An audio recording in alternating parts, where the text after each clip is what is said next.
Hi everyone, I'm Alex and I'm the founder of TravelSisters. We're a female-only travel community and usually we'd empower you to travel safely together by using our app. But lockdown kind of sucks. So here's our special coronavirus travel interview series. I'll be interviewing some interesting and fun travel sisters from our community living across the whole world.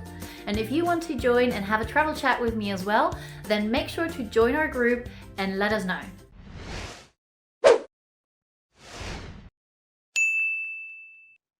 Hi Effie and Giota, thank you very much for joining me today. How about you start introducing yourselves, where you currently are, how lockdown is, and a brief overview. Hi, my name is Giota, and this is my mom, Effie. Hello. We're currently in Athens, in Greece, and we have been in lockdown for about a month now. Mm-hmm. Restrictions are getting a little bit heavier now over the Easter weekend here, so that the progress keeps on going and people don't go outside. But we have a big balcony and we get sun and the weather has been lovely, so just trying to keep positive. We are allowed to go out, but very limited. Luckily, our government has done an amazing job to keep the crisis control, if possible. And so far, so good. However, we all worry and care and feel bad for the whole situation. It definitely affects all of us. So we try to keep encouraging people and stay safe. The next question, what are the top 3 things to do or see in Athens? What would be also off the beaten path, I guess? There's just so much. There are many, many things. I think obviously there's the big things that you're gonna hear from everyone, like the Acropolis and the Parthenon and the main touristy area in downtown Athens, which is very picturesque and you can have a lovely time walking around. But I think from a history, like lover's perspective, you should definitely not miss out on going to the National Archaeological Museum. There's just jaw-dropping statues, and you get to see the practically like very, very, very old things, like 1500 BC, and the first little sculptures that were found on the islands, and you get to just really understand how Greek culture was shaped century by century. So if you love history, you should definitely not miss out on the. And it goes down to the art section. Yeah, it definitely influenced the whole art globally. Yes. I would say the Athenian Riviera, which a lot of people maybe don't know. Not far from the Athens, the center of Athens, there is a lot of beaches, and it's a beautiful area because most of the people know Greece as Mykonos and Santorini Island, But apart from this, Athens area combines a lot of things. Yes, it's the biggest city in Greece, but nature is all over the place, and we're lucky about that. And we love to enjoy that. Yeah. And I guess number 3 has to be Athens was built on 7 hills, so definitely try to watch a sunset from one of them. The tallest one is Lycabettus Hill, and it has a little chapel up the top. So if you make the time to just walk a little bit further down and further up, eventually, it's definitely rewarding to see a sunset from up there. It's wonderful. It's a safe city to wander around, and you can literally wander and walk around and enjoy the suburbs, because Athens is not only the city. There's lovely neighborhoods and all over lots the place. Of little bars, like at the bottom of the hill. There's a lot of picturesque, just cafes. Very casual cafes and bars that you can just really enjoy the view, and it's kind of away from the touristy center, so you get to mix in with a lot more locals for sure as well. Nice. I think I'll have to go back, because I remember I went to Athens when I was maybe 8 or 10 years old, but we did all the touristy stuff only, I think, as far as I remember at least. So I'll come back and follow through your list as well. What are your top 3 favorite places that you've both traveled to? We are lucky because we have been in several countries. We were living there, not as a tourists. We lived in more than 8 countries. Oh, wow. And But the one that we've been together that we definitely want to go back to is Lebanon. I feel a lot of people just shy away from the Middle East because they just see, you know, the negative news and things, but it's actually such a cosmopolitan, such a warm, cultural, like incredible food, incredible people, amazing weather. It's so small, you can kind of spend a week there and kind of enjoy it all. You know, you can hire a car and just go around. Hospitality is amazing there. You can go to the beach, you can drive up to the mountains and look at the cedars. And the nightlife is amazing in Beirut, like everybody knows that. So food, people, food, nature. Yes, right? yes, it combines it all for sure. Perfect. Number 2, what would be number 2? Number 2, we recently went to Bali. Yes. Right before the lockdown. It sounds so basic, but it's actually such an amazing place. Like we loved it.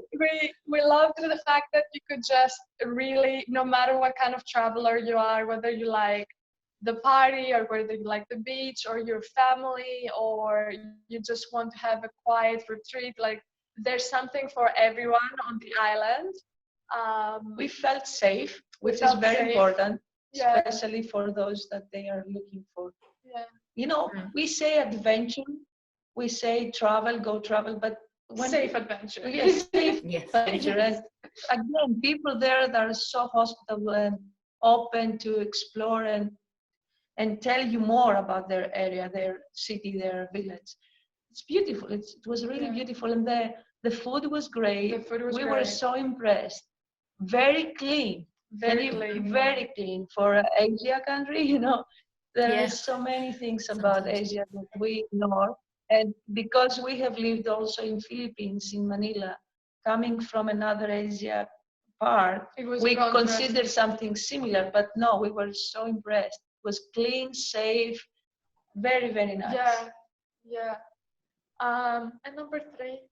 For me, number 3 is definitely Budapest. Like I just love that city. It's it's just so, like, the museums are amazing. It's so walking friendly. It has that, you know, just European vibe with the trams and the Danube, and you can just walk around and visit Margaret Island and all that stuff. I just feel like if you really are aching to travel and you're based in Europe, you should not underestimate a lot of Eastern European destinations. They have so many treasures. We are lucky to live in Europe and be close to this patchwork of culture and yes, and languages. And it's so amazing. Other countries you have to travel from left to right, miles and miles to enjoy that, right? We have it all together. It's amazing. The next question, if money didn't matter, where would you go next? Right after lockdown, that is. Personally, I will go visit my parents. I miss them. They are alone. We are alone. So my first trip would be to visit them and the rest of my family. That's up north in Thessaloniki. It's our hometown. It's the second largest city in Greece. It's about 5 hours from Athens. But we generally love to travel, but based on the recent facts, I would choose Italy or Spain. And I know it sounds weird, but coming from a country that has been brutally damaged and stigmatized with many things in the past, and even recently, I want to get rid of the stigma. Italy suffers and needs our help. So we need to advertise Italy. We need to support our neighbors. Yeah, we want to see the Northern Lights. North. Yes, take me with you, please. It's also on my list. Yeah, we have some friends. She has some friends in Norway that they enjoy the aurora. Yeah. and ice fishing, and just all these things that when you come from a warm country seem like, wow, it's like snow everywhere. Yeah. Last question, what's your personal top travel tip? Find a local, be friend with him, and he will take you everywhere. I think everywhere we go, we need to connect with the local people there because they know the place, they know the heartbeat of the area we are trying to explore. There's no point for me to go somewhere and but visit McDonald's. You missed out a huge chunk of this area. So yes, the locals know, but we tend to ask the locals, where should I go eat? We should ask them, where do you eat? Because there is a conception.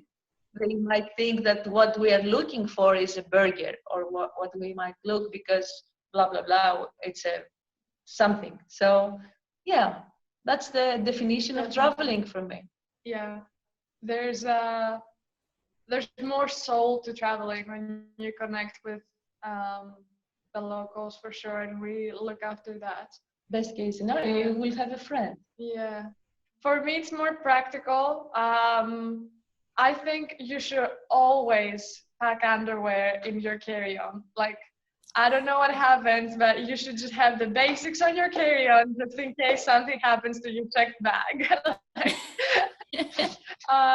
Especially if you're traveling with airlines that tend to not be reliable or whatever. Like, I think you should just have a few basic items on your carry-on, on your backpack, and just you didn't say lipstick. Lipstick is like not necessary. I don't know.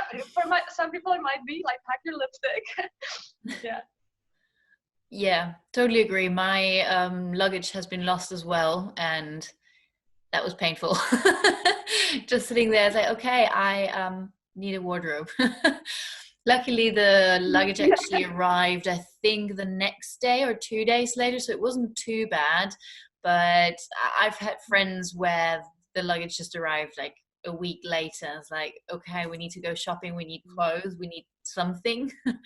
So that's a good tip. And also, I like that, to rephrase the question, basically, to really ask, where do you eat? Because I tend to ask, where should I go eat? So I'll definitely keep that in mind, to just rephrase that and be a bit more specific about how you ask for recommendations. Well, thank you so much for joining me on this. It's been really interesting to hear. And I hope we'll get to meet up maybe if I come around to Athens, because it's back on the list now. I thought I've had it ticked off, but no, I have to go back. So yeah, thank you very much, and stay safe during these crazy times. You too, Alex. Thank you so much for hosting this for us. Thank you. Cheers. Bye.